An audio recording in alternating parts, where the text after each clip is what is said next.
Welcome to episode 121 of the Hard Truth About B2B e-commerce. I'm your co-host Isaiah Bollinger, and I'm back with Tim after Shop Talk. So it feels like we're in a new era of, after Shop Talk 2024. Yes. Hey, everybody. Timothy Peterson. I'm back here today, and I missed Shop Talk this year, and I feel bad about it. I've heard incredible things about the energy, and I was communicating with people there who were live on the floor, which is funny. So I did a conference call with people who were live on the floor. So it sounds like it was a really great addition. I'm looking forward to NMOA that I'm speaking at in Boston in April, and also eTail East for Boston, not too far off now. So I'm looking forward to those coming up too. It was so busy I couldn't even meet everyone I wanted to meet at the conference. So I felt bad because I blew, I was so tired. You're walking around trying to meet. I was like, I had to just pass up some people because I just couldn't do it. It's great. It's great to hear. I mean, before we dive into, meeting our guests today and all this, I think it's just great to hear from all the folks I've talked to how the energy that was there and the business that was being done. Yeah. It's not a down moment. I mean, it really was a big up moment and lots of plans forward. And, I wasn't even there and I'm affected by it. I heard from clients who are like, yep, I'm going to do X, Y, and Z now. So it was really great. It was a good addition. I think it'll spur up more opportunity and just ideas for people just kind of being in that environment, Yeah. And, to the folks at Shop Talk, if they're listening, Isaiah and I would love to do a live version of our podcast there next year. How about that? Or some sort of speaking event, maybe on B2B Let's Commerce. talk about it. Let's talk. I heard B2B was a big topic there. So, and we're hot, we got to bring it out there. B2B. Maybe give us some free tickets. If they're listening, reach out. But anyway, let me just quickly pause for a moment for our sponsor mentions. Then I'm going to throw this back to Isaiah to interview our guest, Mark Fitz, and then we'll take it from there. Balance is a B2B e-commerce payment solution that works well for you and for your buyers. It offers a seamless one-click checkout for almost any payment method, including ACH, wire, checks, cards, even terms. It's used by leaders in B2B e-commerce, and it's as easy as buying a shirt from Amazon.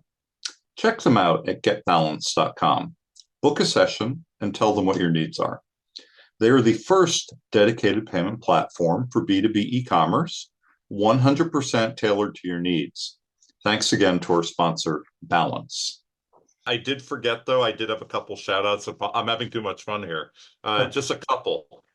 So Andy Stevenson, who is a longtime listener of ours, has been reaching out. I've been talking with him. He has listened to many of our podcasts. Also, I wanted to call out Chris Timmis again. He is in the investing community. We love people who deal with money. They are wonderful people. So thank you for listening into our podcast as well. Isaiah, take it away. Yeah, super excited to introduce Mark Fitz, COO of Pos Supply. I think we met you, I don't know, it might be even like almost 10 years at this point. Maybe you had just gone to Magento, something like that, and just stayed in touch. And we did our first kind of joint event not too long ago. So it was just kind of exciting to kind of keep the relationship going and see that you get where you guys are at, which is definitely another level of B2B commerce. So thanks for joining. Yeah, absolutely. A pleasure to join you today. It was probably 10, 11 years ago, I think, when we first crossed paths. I think it might have been at a Boston networking event. And, we've certainly gone through iterations and evolutions as is required in order to succeed in e-commerce, especially in B2B world now. Evolution's big. When you started, so I want to make sure our listeners get to hear this. So when you were 5 years old, did you say, I dream of doing e-commerce, or how did you get to be, where you are today? So let's. That's a good one. Yeah, actually, when I was 5, I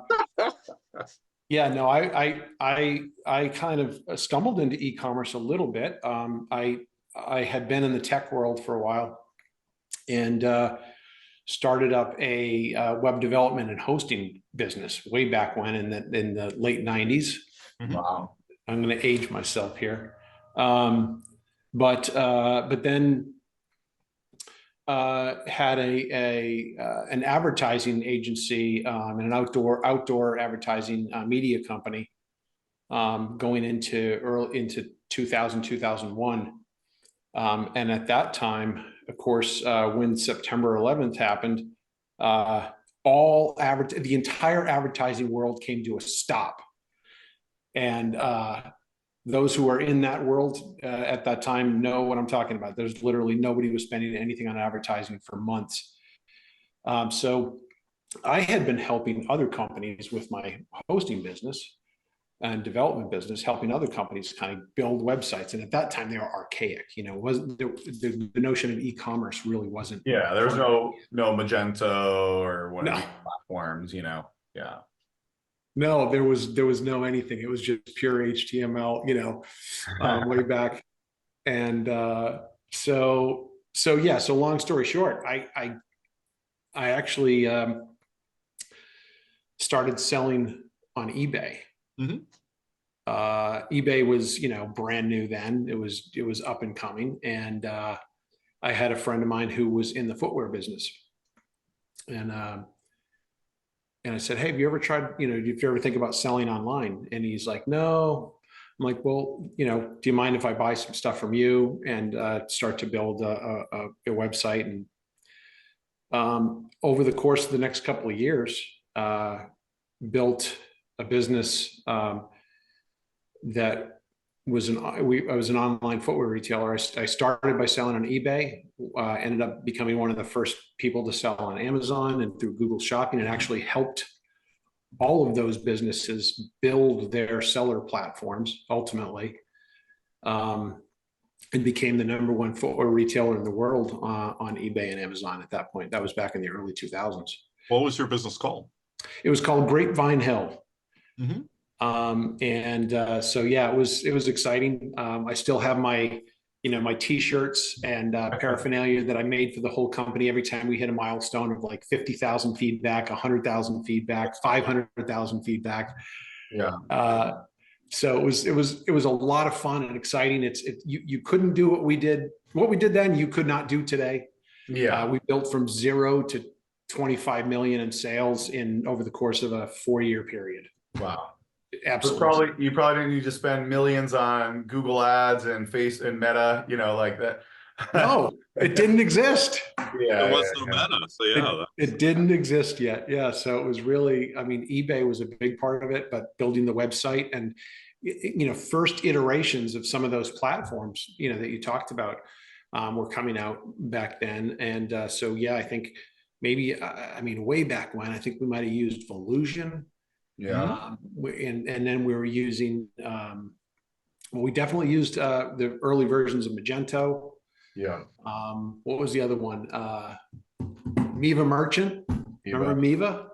Yeah. There's still people, they're still around. There's still people illusions. It's funny how like some of these platforms, they could have been the Shopify, right? Like Volusion was a SaaS platform. Like what did they do wrong that, these other guys did right? Because it's just kind of interesting to see like they were ahead theoretically, Right.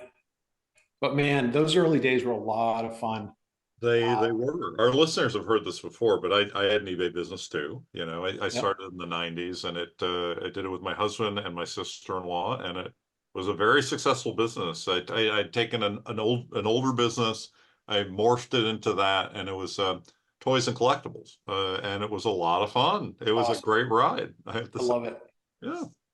And so what prompted you to kind of transition that to what you're doing now? Because obviously this is a new company, POS Supply, or it's not new anymore, but it's a different company.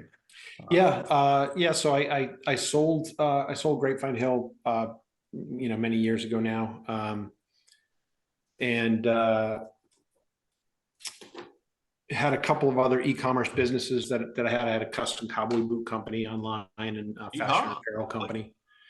And then when I sold those too, I mean, it's like I kept wondering what I wanted to be when I grew up, you know, that kind of thing. And so when I finally sold them all, I said, okay, I'm going to spend some time. I had, at that time, I'd been doing a lot of speaking at conferences and whatnot. Shop, internet retailer, way back when, e-tail, you name it. And so made a lot of contacts, and people were asking, hey, how are you doing this? So I spent the better part of the next 8 years helping other people build their e-commerce presences online. And actually, I ended up, I mean, I was all about B2C for a long time, but a lot of people that were coming and saying, hey, I really want to do something here were B2B clients. So I got into the B2B space and really focused several years on that. Worked with hundreds of people from little tiny startups all the way to Fortune 5. And people would ask me along the way. I think I told this to you, Isaiah, when we met up in the mountains there. But people would ask me, hey, you know, you worked with hundreds of people. Would you ever go to work for any of them?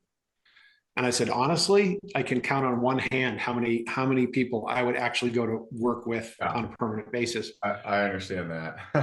Yeah, and one of them was POS Supply Solutions. Really? And you know, I'd worked with them on and off over the years, helped them with their original website, totally archaic, helped them move to Magento, which is awesome. Ended up moving them to SuiteCommerce, Netsuite's SuiteCommerce platform, which has been great.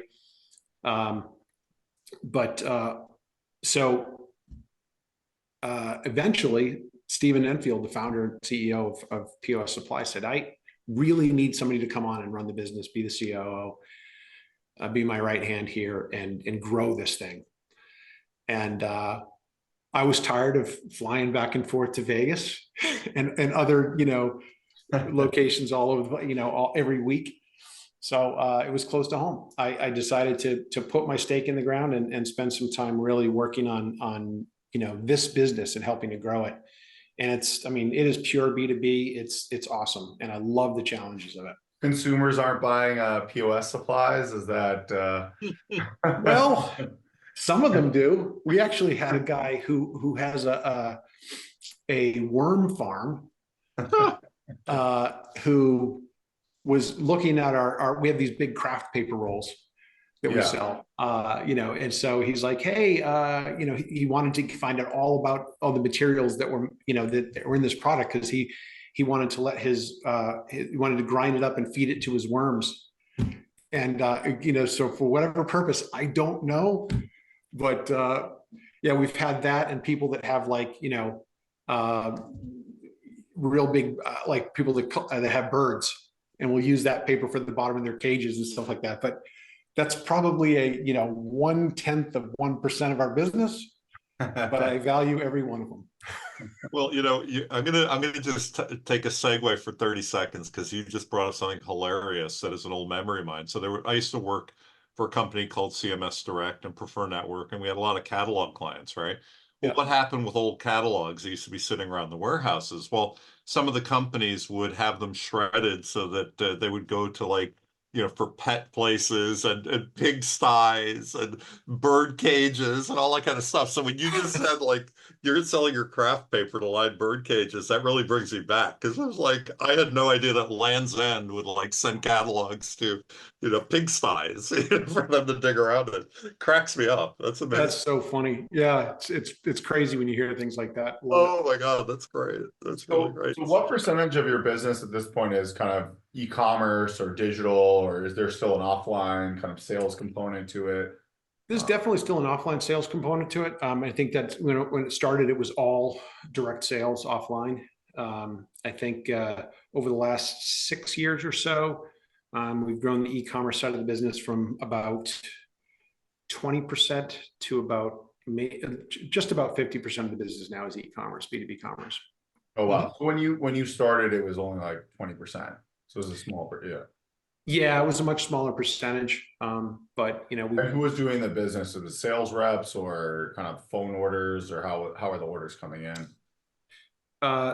Sales reps were doing the outbound part of it, and then my interaction early on with POS Supply when I was consulting with them was building a website that would drive phone traffic more than anything else. Okay. So we did a lot of inbound leads through the website, and of course, over time, built up the our online presence. So what do you think helped you guys get to that 50%? Or I mean, I'm sure it's not one thing, but like, are there any kind of like anecdotes or things you can share that would help someone that's maybe at 0% or 5%? I mean, most of these B2B companies I talk to are probably less than 10%. Yeah. It's it's a lot of hard work, and it's everything. I mean, people ask, is there one thing that you would point to? And I'm like, no, there's not one thing. It's everything, and you have to do everything because it's the only way you can compete. And by everything, I might refer to things like, design itself, starting with design, making design pleasing and simple. And even stepping back from that farther is really working hard on content. With the end user in mind, working on content to really, really focus on the SEO, right? So that was where it started. And I always refer to it kind of as a waterfall, because it's like, how do we get the traffic in the first place? Yeah. And it's really focusing very, very hard on exactly what people are searching for and building that into your content and driving traffic to begin with. So you mentioned, I just want to bring this up. So you mentioned, SEO, of course, for content, but are you talking just textual content, or are you talking about the images, the graphics, videos? Like, what other content did you invest in? Yeah, great question. So all of the above, right? It's an all-in equation. It's starting with trying to answer the questions people are asking, right? Mm-hmm. So you build the textual content.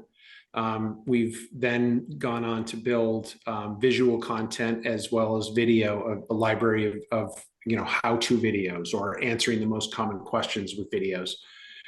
So those are all really important things. And I think that especially in B2B, because B2B, there's generally more questions. I mean, in the B2C world, one of the great things is you can mass market, like, to everybody. Yeah, you can have like 3 ads that hit millions of people, right? Like, you can have a Super Bowl ad, and you can have kind of like a few simple messages, right? It's usually right. It's a huge net you can throw out there, right? Yeah. But in the B2B world, usually it's a little bit more focused, and usually those customers have more specific questions. Yeah. So I mean, our buyers are so complex. People are like, you don't understand. It's like, just the buying process for us is just massively complex, Mm-hmm. And that's the case, I think, for most B2B companies, Yeah. Yeah. One of the big distinctions, I mean, you were asking a question before that kind of alluded to this, the difference, but one of the big distinctions between B2C and B2B that people don't often think about is that on the B2C side, it's more immediate gratification. It's more, do I like this? How does this make me feel? Mm-hmm. Versus the B2B it's side. It's often a want. It's rare. It's not necessarily a need, right? Exactly. It's want, Exactly. Yeah. Unfortunately, most people in America, I think, are buying wants and not needs. Fortunately, you can look at it both ways, but there's a good and bad to that. Yeah. Right. Exactly. And B2B, so you need POS supplies. Yes. To run the business, so you can make transactions, and it's very different, right? Yeah. I mean, they need it, and so one of the things that we focus on constantly, and I'm sure, Isaiah, you think about this a lot when you're working and building sites for people, is simplicity. Yeah. How simple can you make it? And in B2B, simplicity is absolutely paramount. Yeah. Well, I think one of the challenges we run into is that that a lot of the B2B businesses we work with get stuck in the way they do things. Mm-hmm. They want to digitize that, which is actually more complex than how it could be, right? So like, we could actually simplify things if they're willing to change some processes or do things a little bit differently. And there's often a big resistance to that because, this is how we do things now. Maybe we have to train people on the new way. But to your point, if they think about, okay, how can we make it simpler for the customer to go log in and blah, blah, blah, do something fast, it's actually could be a lot better, but you may have to change the way you do things to do that, 100%. I can't tell you how many people get stuck in that rut. I Yeah. mean, and you see it firsthand all the time. So I mean, it's terrible. something that me and Tim kind of the hill will die on is pricing, right? And so we see price, what people want really complex pricing, right? And we feel like, okay, well, why not simplify that at maybe the smaller levels or, up to a certain tier and do custom pricing for over a certain tier or something like that. Just custom pricing for every customer. It's like, if you're probably losing money on the custom pricing for, the 80%, so the 80-20 rule, right? 20% of your customers are the big ones. Okay, great, negotiate with them, but everyone else just put them in a tier, and you know what I mean? Yeah, 100%. A lot of companies will not do that. I mean, I've talked to companies that they'll still do custom pricing for $500 order, and so. Yep. Far too complex. Far too complex. It's funny how resistant people have been to it without even understanding that there's data backing up that simplicity saves time and money and grows revenue and all these things. Because often what happens in the companies that have tested this out is that they they put people into tiers, and then they see that it's volume and frequency based to get the discounts, and then they buy more, or they buy more often, or both. Right. So it becomes this thing. It's like, well, why didn't we think of that earlier? We just have this negotiated deal versus, having our customers actually do the work and, make it happen. So there you go. Right. Yeah. Yeah. Simplicity does pay big dividends. It really does. So what were some things that you simplified from an e-commerce perspective? I think foundationally, it's like you need decent design, easy to navigate, good product data. Like that's just I think that a lot of companies like just start there. Like forget even like you could even not have checkout. You could just have like a better online catalog, and I think you would get results versus what some of these companies have, right? But let's say you get past that, and now what are some of the other things simplistically wise that you did? Yeah, checkout or payments, whatever platform you're on, there's different ways to accomplish it, right? So the key is to try to figure out the ways to accomplish these things. Yeah. So site search is hugely important. It's probably one of the things that's not paid attention enough to. Yeah.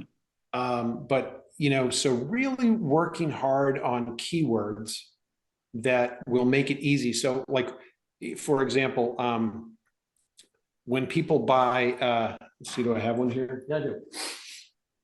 So when people buy a roll of thermal receipt paper, right? Yeah. So they're going to go look for that on the POS website. We've got hundreds to choose from. So how do you narrow it down quickly? Yeah. Right. And you need to know which one fits your whatever system, I assume, or right, by keyword. And so most people are like, hey, what paper fits my Epson printer? Yeah. Or they'll say register tape, right? That's the old way to refer to this product, looking for register tape. And so if you've got those keyed in as keywords that will find specific sets of products, you make it a lot easier for people to find what they're looking for quickly.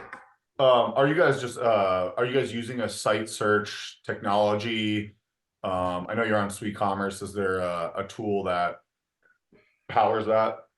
SuiteCommerce uses Elastic. Okay. Use Elasticsearch, so it's pretty powerful. Did you have to kind of go in and customize that, or kind of tweak it to your business needs? There are configuration tools in the back end that make most of that easy. You can get more complex and you can customize those things, but the out-of-the-box features are generally pretty good. You still had to configure it and put time into it, right? And I think that's something Yes. people don't realize, is they just like assume it just kind of like works, Yeah. Oh no. You have to put the effort in. You have to define the relevance. Like what's relevant, categorical relevance, keyword relevance, in what order. I think one thing I've noticed that B2B really struggles with, as opposed to B2C, is that in B2C, people are kind of used to Shopify. Shopify is kind of like taken over as if you go to I was just at Shop Talk, it's like almost more often than not that someone's on Shopify, and less likely that they're not on Shopify, right? And it's rare that they're not, right? And so they've kind of, the app ecosystem. So everyone's used to the apps, and half the conferences, these app companies, Yotpo and search companies. And so the ecosystem is very used to these apps, right? What I've noticed with B2B is they're not used to that. And so they're like, oh, I have an ERP system. I'm just like buying e-commerce. Why does my, Magento or SuiteCommerce or Shopify or BigCommerce not do everything I want? They're expecting it to have perfect site search, perfect reviews, perfect payments, and like they're not really used to the fact that, okay, I may need an Elasticsearch or Elastic Suite because you can buy like the upgraded Elastic. Yep. They really struggle with this concept of kind of like buying these different pieces. And I'm curious, like, to hear your thoughts on that. I mean, I think you kind of know that world a little bit more than most people, but it's just something I've noticed in B2B when like I start being, oh, we can add this or add this. They almost get scared, or they think like, oh, this guy's like kind of like swindling me or something, because why can't it just all be in one platform? Because they maybe it's because they come from the ERP world, Yeah. I mean, that's kind of the best of breed approach, or the composable approach versus the single source approach. And yeah, we've opted more for single source just because we prefer to have real time data available to us from from one source, if we can pull it all in one source. That being said, it's important to identify if there are tools that you're using that or that you have access to that really give you the ability to up your game with regard to reaching customers. So Yotpo might be a good example, right? Where their review platform is a lot better than what you can get out of the box from Netsuite. sure. Right? Was there anything that you guys recognized that you were like, okay, this is where we're going to invest in something outside of NetSuite? Yeah, I mean, we've done a lot in the last couple of years to bring everything into NetSuite. So there's really only a couple of pieces that are outside of it now. They bring it in where you built the custom functionality in NetSuite to replace that third external app, or you integrated it so it's more inside it itself? No, we either added on a NetSuite module, or created some customizations within it to accomplish the same thing. Gotcha. We found that because our focus was on simplicity, we talked about simplicity before, and we never try to over architect things, that if you're focused on simplicity and you build and you just spend the effort and time to customize it within the platform, usually it's going to pay bigger dividends. But I'm assuming that took you a lot of time and money to get to that point, right? So sometimes I don't think that's necessarily a starting point everyone can launch. No, definitely not. I think for people that are just starting, it's great to be able to have your choice of the to go to a conference and go, okay, these guys are perfect for reviews. These guys are perfect for, whatever. So, and to do some integration, the danger there is committing to too many of those pieces. I agree. Yeah. It's about, right? You want maybe a handful of best in breed, but not like 50. Exactly. Yeah. So, I mean, start with what you can start with, right? Start with the most economical things, pull them together.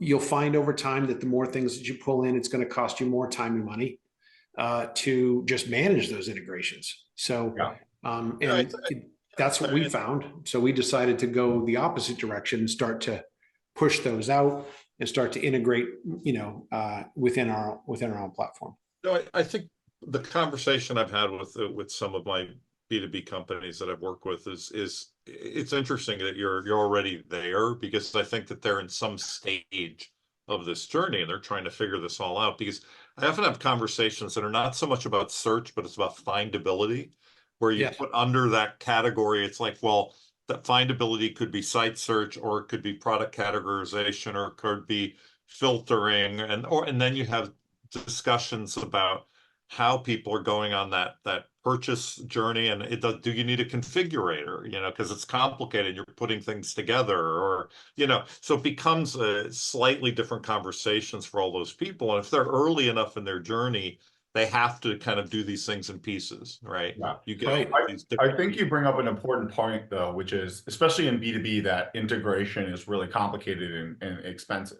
Mhm. So I think a lot of companies just assume like, oh, integrate with my ERP, like that, It'll take 5 ends up minutes. being a lot more complicated to do what they actually want than what they think. And that's why there's companies like Sligo, like an entire platform with hundreds, or I think there are probably over 1,000 people now, just for integrating mostly with NetSuite. I know they integrate with a lot of other stuff, but that's just like shows you how complicated it is that you have an entire platform and then services around that just for integration. Right. Yeah, when we reached the point where we realized we were spending just about as much time managing integrations as we were actually selling, we realized that was kind of the big problem. Yeah, it was time to simplify. That makes sense. Did you guys have Sligo back in the day when you were outside of NetSuite? We did.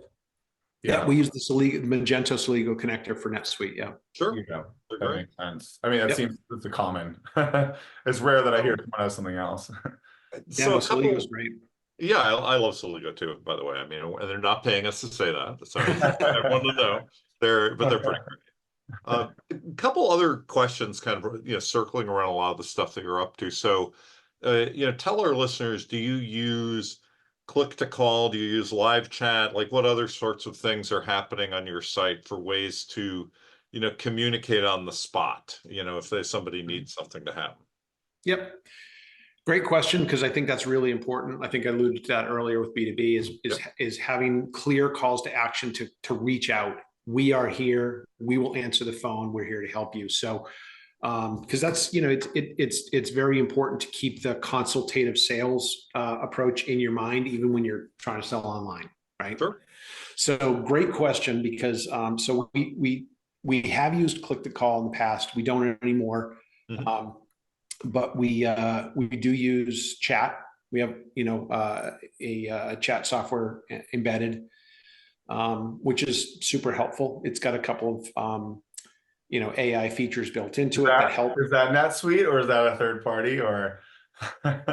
That's a third party, although NetSuite is rolling out a lot of generative AI features in the background now. So yeah, we'll probably end up looking at that at some point. But right now, to replace it. Yeah, right. But it's been great. We've been using it for years. Things like live chat or something like that. So, and do you go from AI to person? Do you do that? Yes. Yep. Yeah. It's a nice. I know a lot of these answers already. I just want to make sure our listeners. It's a good starting point. Definitely. It guides them. I mean, AI is a big conversation all in and of itself, but we're integrating pieces of that, knowing that we want to limit it to some of the basic things and do a nice clean handoff to a real person. So you mentioned you're about 50% online. Would you say the offline, or let's call it the non 50% through the website, do you feel like the website is still influencing that? Because something I think is underestimated is like the marketing value, the close value, and I think a lot of B2B companies don't invest in the website because they can't measure that value. And so they don't spend any time on design or these things, because unless it directly is e-commerce sales, they're like, oh, well, it's not adding value, which I think is just a huge mistake, honestly. But I'm curious to just hear your perspective on it's you guys are asking gold questions here. These are because that is critical. We have done 120 episodes and we built a lot of time. I would hope that we've learned something over. I think we learned a little. Yeah, no, you get this this is a really big one, because I would attribute at least 50%, if not more, of our offline sales to our online presence. Yeah. Is there anything you can talk about, like, an example of that's like maybe tangible for people to understand? Yeah. So it started in the early days, and we've kind of built on this, is to have super clear calls to action for people to call. So our inbound call volume is pretty crazy. I mean, that's from the website. That's, Yeah. No, I would imagine there's not that many POS only websites, right? Like obviously I can go to Amazon or whatever, but I would imagine you guys are probably one of the few that's just specialized in this industry. There's a few of us out there, but yes, yeah, we're one of a handful that focuses on this niche. But yeah, it's really just it's having clear calls to action everywhere you can. Without being obnoxious, right? But we have it at the header of our website, so it's always in view. We've got it on the homepage. We've got it on every product page. Does have questions? Talk to one of our specialists, right? So, so people can either click to chat or call us, and we do a ton of business that way. I mean, it's critical. I think the other thing that we're doing online is building a lot of content around specialty and custom products. Okay. Because those are the things people are going to have a lot of questions about. And so we build the content, we build videos there, and then we've got forms built in to say, hey, if you're ready to talk more about custom printed receipt rolls, reach out to Pete. Right. And so you're guiding them, whether it's to call or to contact, and there's a clear kind of inbound lead perspective. And I mean, I think it'll be interesting because I think we both, most people in the sales world know that like outbound sales is getting harder and harder, right? It's hard to reach out to someone and get a response right. And so and I don't think that's going to I think it's only going to continue to get harder. And so if you're not building these inbound, like how are these B2B companies going to survive if they're not building these inbound methodologies, which I think many of them, if you talk to them, they're like, oh, we do this, but they don't really have much of a thoughtful kind of like inbound marketing strategy. So I'm going to ask a question connected to this then is what's the plan to get the 50%, the 60% to 70% to 80%? Yeah. Like what are you doing to make that happen, or is it just happening on its own? Well, I mean, a lot of it's happening organically just by virtue of what we've been doing about driving the traffic, driving more and more traffic. And of course, I mean, almost, it's over the years now, even just in the last 5 years, starting with online search is natural for everybody. Sure. So, so really making sure that the website can answer as many questions as your customer base would possibly ask and become relevant for that. But so part of it's organic, but also the other part is just continuing to develop those calls to action, and then also taking advantage of,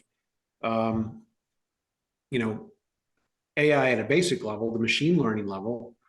We track customer traffic online, and so even if they're not buying from us yet, we still know, we have ways to know who they are, right? Which is, a little scary, but but then we can see what they're browsing. We can see what if they bought something in the past, even, or if they haven't, or they're browsing something and they've gone to a page 3 or 4 times. That is a clear interest indicator to us. Signal. It's clear buying signal. So we can pass that data on to salespeople.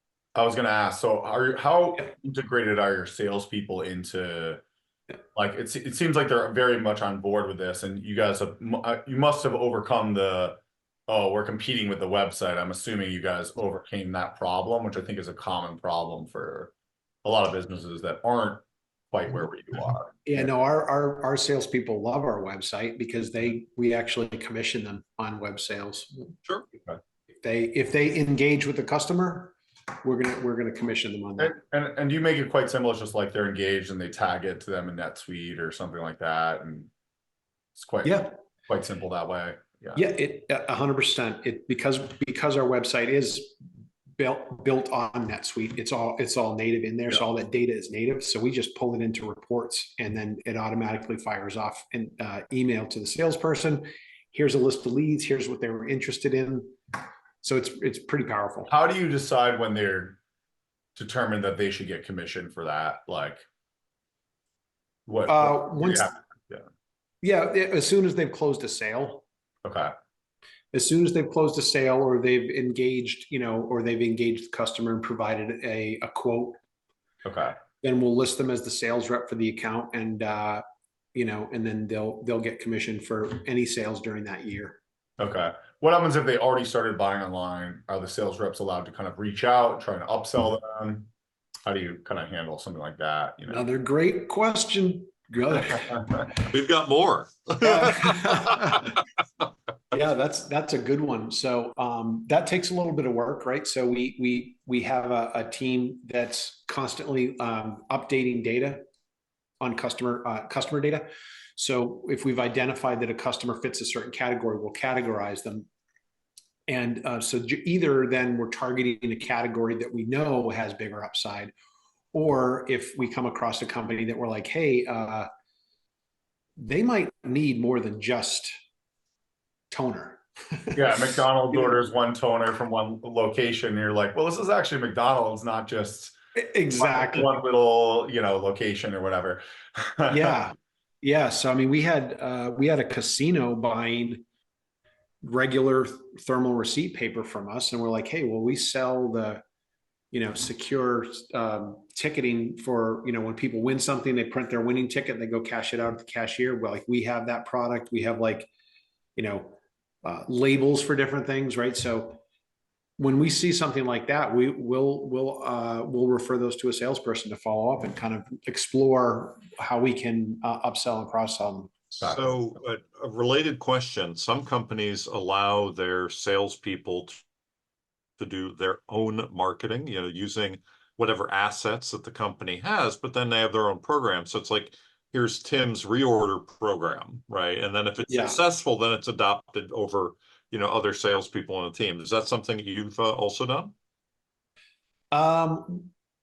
Yes and no. I think we try to limit that crossover, Sure. because the typical online customer, even in the B2B world, doesn't generally want somebody reaching out to them. Mm-hmm. So we try to be sensitive to that. Yeah. And balance that a little bit, but so they can't outbound, just right. I mean, people don't want to be contacted anymore, or texted, and right. so. How do you deal with reorders then? So how does that work? Is there an automated reminder, or how does that work? Like, if a customer's been there for 10 years and they're always getting their register tape, then how does that work? Yeah.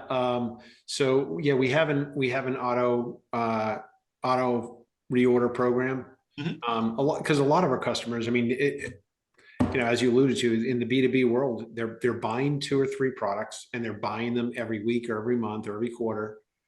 And so once you've identified that pattern, this is where AI really does help, right? So we can use that to do analytics to identify these patterns.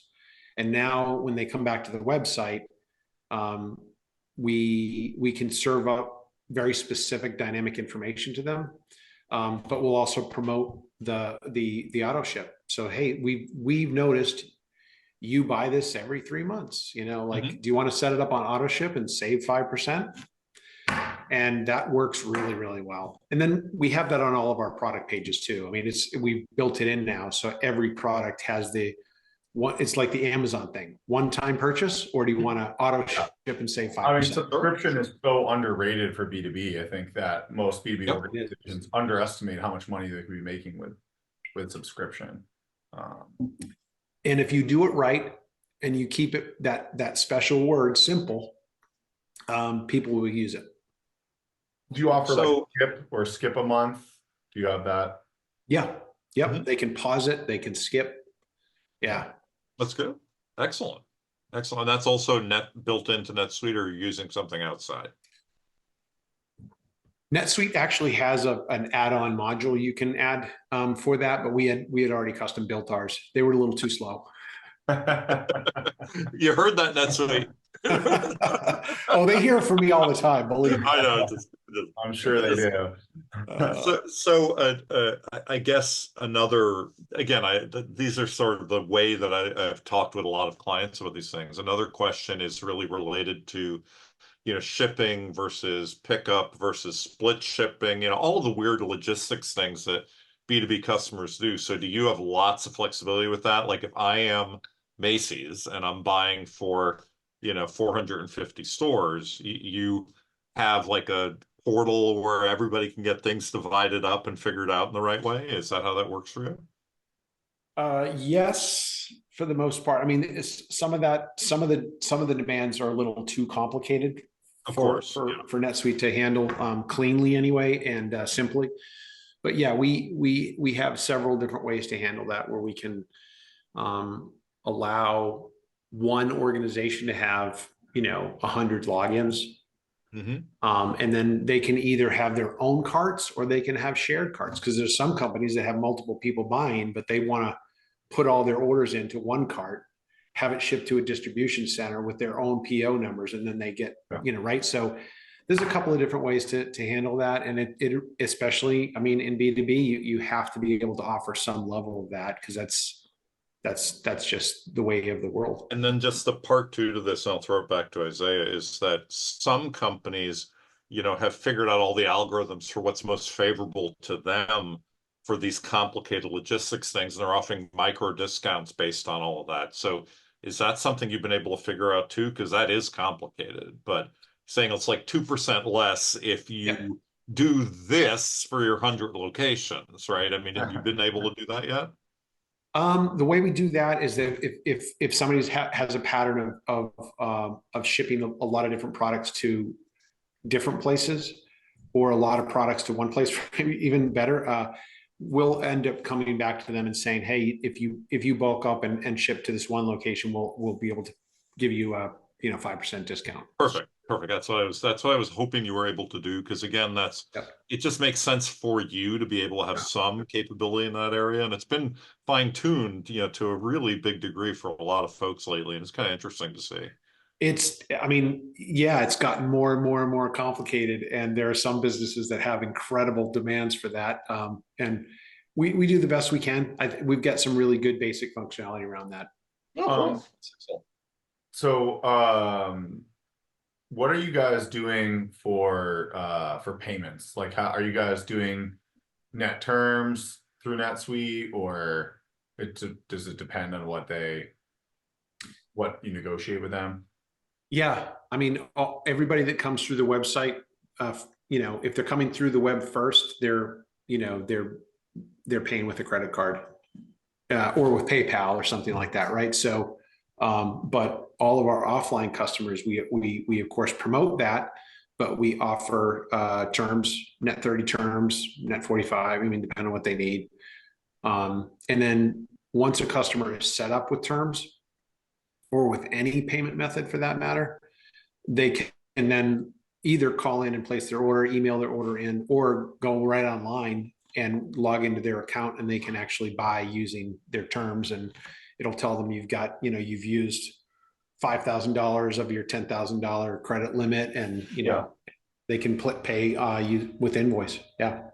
So one thing that Tim and I think are starting to feel more strongly about is that B2B organizations that have moved to like a more modern cloud ERP, like a NetSuite, or I think Acumatica is doing some great stuff and is pretty like modern relative to most other options. But seems to me like a lot of these B2B companies still have not moved to the cloud, and I think it's a big problem in terms of trying to develop an e-commerce website, because you're dealing with these legacy APIs. It's hard to get any kind of real-time data.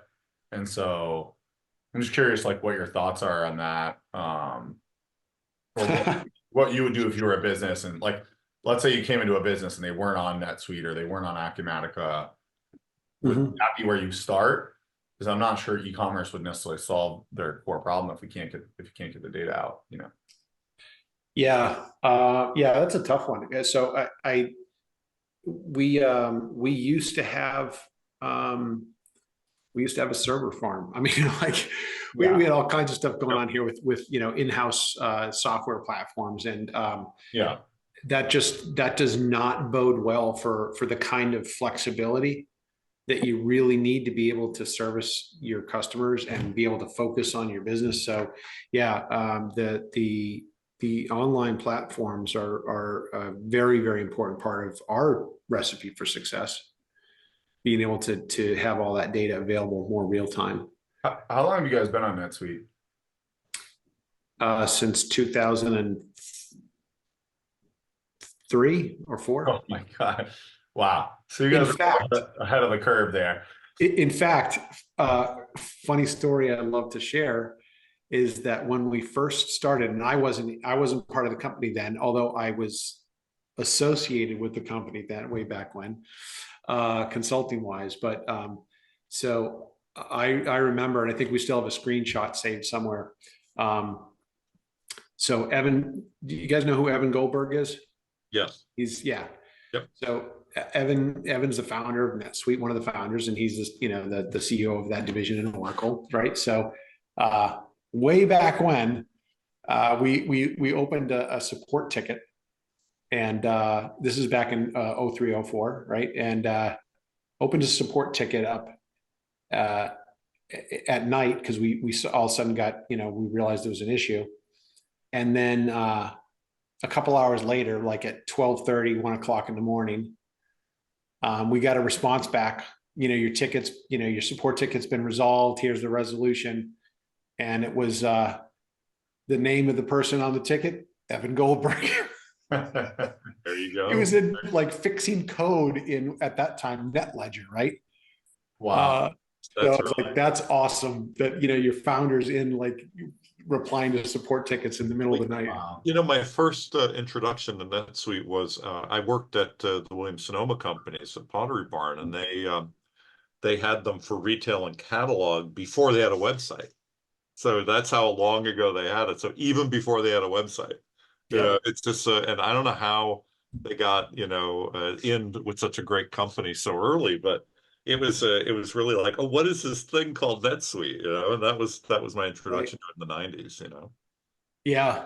I mean, our Stephen Enfield, our founder, was and still is really, really smart in that he's always looking for how to get ahead, how to simplify, and how to continue to be able to take advantage of what's next. And he had a vision. I mean, the POS Supply was so small, it had no business signing up with NetSuite then. We're on QuickBooks and doing like, $200,000 in revenue at that time, right? Sure. And it's like, you have no business signing up from NetSuite. You don't need like 98% of it. Yeah. But he signed up for it because he knew where it was going.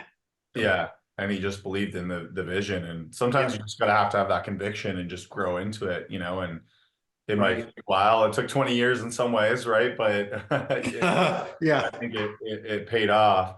It's really interesting because I think the challenge that most people don't realize is that most ERPs do not have really an e-commerce platform. NetSuite's a little bit unique in having SuiteCommerce, and it's so kind of tightly integrated. But if you went with another ERP platform, they don't really have a competitive e-commerce offering, or if they do, like SAP, it's called Hybrids, but it's not actually like they bought it and it's a separate product, and you have like, it's not going to just like come integrated like you would think, right? And so I think that's a big challenge, is that you have to do some sort of pretty complex integration. Then if you're not on the cloud version, it's going to be even harder, Yeah, I mean, especially for the small to mid-sized business market. I mean, it's funny you should bring up SAP and Hybris. I actually worked with the Hybris team for a couple of years, and clients were spending millions to integrate. I know. I mean, right. So they don't want to leave it now because they got the sunk cost fallacy of, I've spent $5 million on my Hybris project, but it's, I mean, I looked at some of these Hybris sites and it's like they're in molasses. Like, they're moving so slowly. There's like no innovation, but they're spending so much money, and it doesn't make it's mind-boggling. And the amount of money that they spend, usually they're spending 2, 3, 4, 5x what they should, or what they could. And then the truth is, you've got other platforms that you can roll out: NetSuite, Shopify, BigCommerce, that can truly, today, in the last couple of years especially, have matured so much and evolved so much that they really offer some of the best in breed functionality. Yeah, I don't see as many people going to SAP, at least in America. I mean, obviously it's a European company, but we don't, I mean, we see some very large companies that have it, right? And they bought it a long time ago. Yeah. But I see a lot of people going to NetSuite. I see some going to Acumatica, maybe a little bit of Sage and Microsoft and some of the Infor. Yeah. I don't see as much. And part of it could just be the bias that we don't see that, but It's the money, I think, partly. I mean, I was advising a big client recently, and that was on the short list. And it's like, well, we like them, but they're too expensive. So yeah. Yeah. that was a big part of it. I mean, I can't even remember the price difference, but it was just astounding. It's a big one. I was like, oh my God.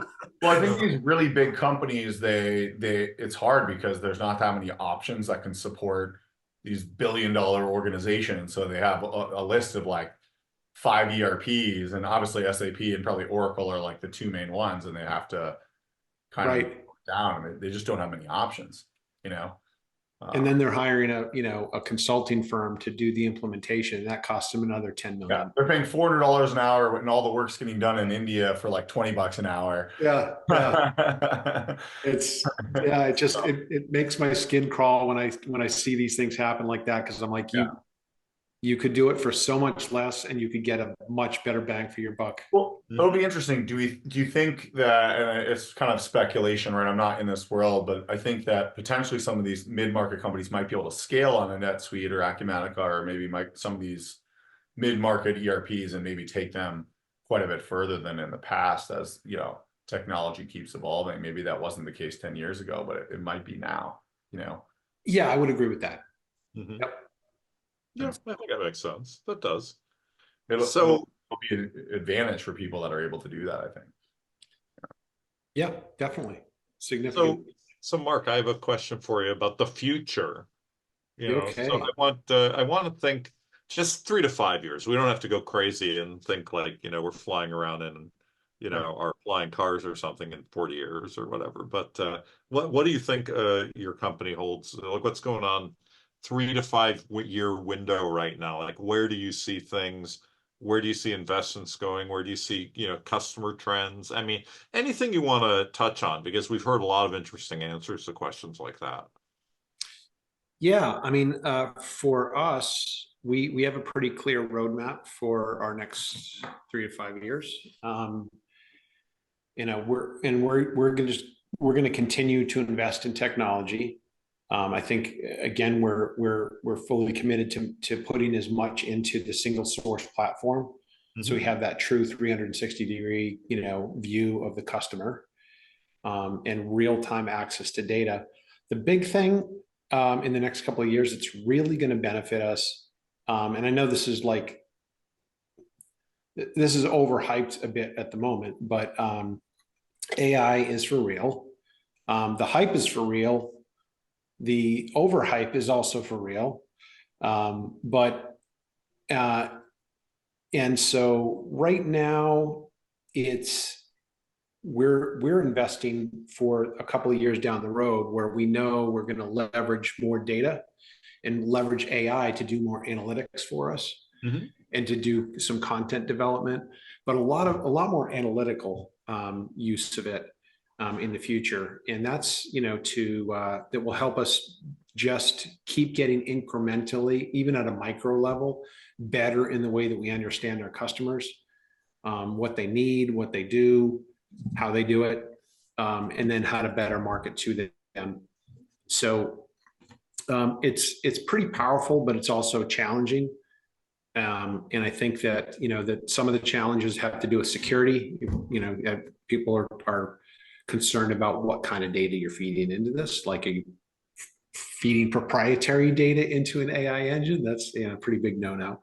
And then of course, accuracy with you know, AI that can be delusional at times. And so we're focused in the short term here, looking ahead on really learning how we can really leverage AI for the future. Because if you're not spending time learning it now, then you're going to get left behind in the future. Is there anything? I was just going to mention one AI thing, and I'll throw it back to you. Go ahead.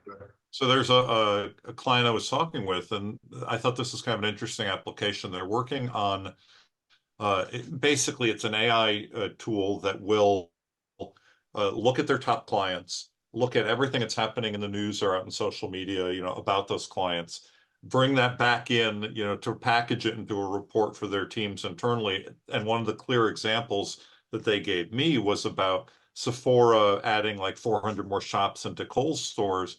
And what does that mean? What does Sephora need per square footage, per store, per whatever to do X, Y, and Z? How does that apply on a monthly, weekly, basis? And then immediately just sending that back so no one had to sit there with their spreadsheets and calculate it out. That I thought was wonderful because it's like I want to push that button as a salesperson and just get that report, Yeah. Yeah, Jared, I'm sorry, not Jared. That's your business partner. Yeah, Isaiah. It's all right. That's Right? okay. Jared's wonderful. I love Jared all the time, so that's very common. Jared is wonderful, so it's okay. I don't mind. I'll tell He's him actually more of our B2C guy. He likes the B2C stuff more. Did you have a follow-up question to that, Isaiah? No, I'm just curious if there's any, you guys are in the learning phase. It seems like a lot of people are in the learning phase.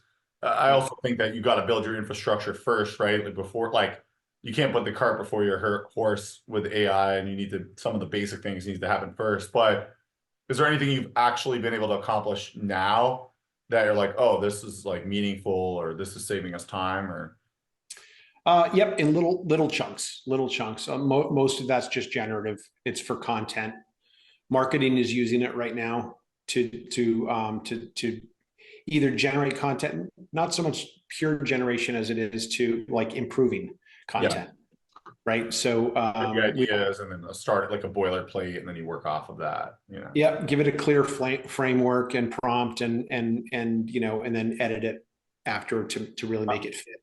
I think especially in B2B, because especially with like distributors and also manufacturers, like there's a lot of work to do on product data, and you might have thousands or hundreds, sometimes even millions of SKUs. Like if you're not trying to figure out how to use AI for product data, I think you're going to get kind of left behind. I think there's no doubt. I mean, obviously, the beauty of AI is that it can do in a matter of seconds what would take a human, either hours, weeks, months, or years. Yeah. Mm-hmm. And so if you really think about the challenges that your business has faced over the years, that you've always said, man, it's too bad we don't have enough money. We'd throw like 50 people on this and accomplish this, this goal. And I'll give you a real life example where AI really can help, that we're scoping out how we'll use it. We've got 100,000 customers in our database, right? So how do you possibly keep up with those customers? How do you keep up with knowing if they're still in business, knowing if the contacts are still relevant, knowing if the email addresses are still relevant, knowing if the phone, so Tim, you're just saying, talking about that, like using it to gather information about your customers. So that could be contact related. Sure. Have they been in the news? Are they growing? Right. Yeah. Those are really, really great ways to use AI, and that's one of the ways we're looking at using it, is to be able to update all that information that we've always wanted to do, but we haven't had the manpower. I think that you'll see these tools kind of more embedded in like an Apollo or these like contact tools, and then potentially could integrate them in. So it's kind of like, these tools that have that data, but they'll add an AI layer to it. And then how do you bring that? We're actually doing something very similar where we're like, we don't have quite as many contacts and records as you have, but it's still a lot for us. And we're like, man, this data needs to be a lot better, because, are we trying to go after some of these people? Are they partners? Some of these are like maybe leads for us, but some of them obviously are crap. And like our data needs to be a lot better. But like from a human perspective, we just can't afford. The current people we have are too expensive to go like manually through that. Right. Exactly. Yeah. Exactly. Yeah. So those are the, that's kind of the framework of how we're thinking about it for the future. That's great. That's great. The nice thing about your business, as opposed to a lot of other businesses, is that it will continue, because there's still a very real physical world, that people need, a lot of the stuff that you sell. It's not going to go anywhere. It's going to change, but it's not going to go anywhere. That's the nice thing. Yeah, we're that company that you never will hear about unless you're interviewing me. There you go. But that we infiltrate your life every single day. Mm-hmm. Yeah. When you go to retail and you get a receipt, when you go to Starbucks and you get a coffee and there's a sticker on the side of the cup, right? Mm-hmm. That's all the stuff that we sell. And but nobody ever knows who we are, which is great. We love that. So you're the one who makes the long CVS receipts that goes 6 feet long with that guy. Yep. We're that company. We don't sell to them, but we don't sell to them on purpose. That's a losing proposition. But everybody always says that, brings that example, because they are literally 6, 8. They're the greatest. It's actually a marketing tool for them now. I mean, I've talked with people at CVS about that, and it used to be just like, oh, that's the way it is. Like, we attached all these things and hoped it would work. But then they decided to keep it because it became this thing on social media that everyone talked about. So it's really very fun. Also real estate, right? They can advertise on it because they have so much real, they can put it's brilliant. We love it. I mean, we think it's great. Exactly. Yeah. Funny. Yeah, I really love that. Your last thought is start getting educated on AI. I think product data, content, you got to start thinking about that. I mean, Tim, for the last 20 episodes, we've been talking about that to some degree. We have. I mean, we've been on it for a lot of reasons, not just because of the folks we talk to outside of this podcast, but because it's relevant to everybody in this podcast, all the people we interview, all of our listeners. It's stuff they need to think about. Yeah. Yep. We're also, quick side note on that, we're also going to be using it for image generation. Great. That's perfect. We already started using make it. Me look handsomer, feel free. We already started using it on our creative team. So obviously, like, it's not just click a button and it solves all our problems, but it's more like we want to come up with the ideas and the concepts and the feeling. And if you create that and prompt that, it's pretty accurate. You can like iterate on it. And then when we take a version that's good enough, then we can go and like actually take our graphic designers and have them work on it. But that starting point might save hours or even 10 hours of building that like initial image or something that like could be pretty intricate, Oh yeah. Yeah. Very powerful. Yeah, I test out all these tools for myself and for my clients. I'm using video tools for image, video generation, image ones, text ones, everything. I just want to know what they're about and see what's happening. Brilliant. Yeah. Love it. Well, we should give you the last word. We're going to wrap up the podcast in a moment or two. Is there anything else? And Mark, I think I said Fitz earlier instead of Fitzgerald, so forgive me for that. Oh, everybody calls me Fitz anyway. That's perfect. Fitz. And so, but yeah, Phil, is there anything else you want to just make sure our listeners hear before we wrap up? Well, I mean, I kept meaning to come back around to this because you mentioned something early on about, operations and fulfillment. I cannot underscore enough the importance of really dedicating yourself to process when it comes to fulfillment. The thing that, fast, efficient, timely fulfillment, order processing, fulfillment, and delivery is one of the best ways in B2B, in any business really, to create loyal customers. So you can really wow your customers. Our customers are in shock that we ship almost every order same day, and they usually get it within 1 or 2 days. Wow. And that's it not only really excites the customer, like, wow, that was easy, right? But it also reduces the amount of customer service inquiries that happen when packages get delayed, right? Absolutely. So we're almost at like Amazon level, basically. We try to beat Amazon level now. I mean, that's what Can you do same day? Is it possible in any situation? Yep. We actually use courier service for local businesses. There you go. So we'll do same day delivery, and a lot of times it's free. Depends on how much and what they're buying, but I better start shopping there. Everything. Really impressive. Yeah. I think you're making something really a good point though, because I think a lot of businesses are like, oh, we can never beat Amazon in shipping. And they just concede that they've lost that battle and then we're going to win a different way. I don't Oh, think yeah. it's really true today. You know? Don't concede. Do not concede. Amazon is losing that battle. They're getting worse. Nobody gets two-day delivery anymore. Hmm. You know, you can do it. Anybody can do it. And if you dedicate to it, people will appreciate it. Last final thought, work on your shipping to try and beat Amazon. There you go. Exactly. That Yeah. sounds good to me. Sounds good to me. Thank you. Thank you, Mark. My pleasure. Thanks, guys.